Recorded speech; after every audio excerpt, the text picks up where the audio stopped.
పరిస్థితి వస్తుంది.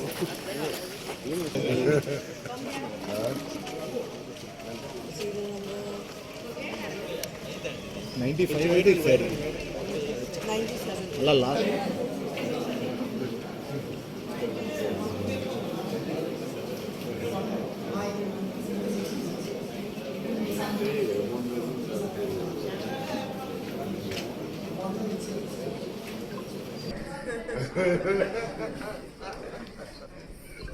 రాజా సార్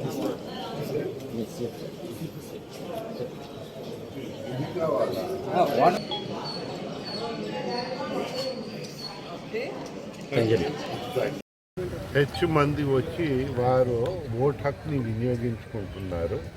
ఇది ప్రజాస్వామ్యాన్ని మన దేశంలో పటిష్టం చేయడం అవుతుంది.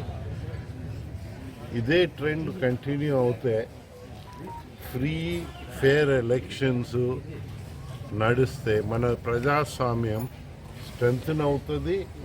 కొన్నాళ్ళకి మనం దీంట్లో కూడా టాప్ కంట్రీగా ఎమర్జ్ అవుతామని దేశంలో. ఇప్పటికే చాలా విషయాల్లో భారతదేశం ముందు ఉంది, ఇంకా ముందు వెళ్ళవలసి ఉంటుంది. దానికోసం మనం అందరు కలిసి కృషి చేద్దాం, మన ప్రజాస్వామ్యాన్ని పటిష్టం చేద్దాం.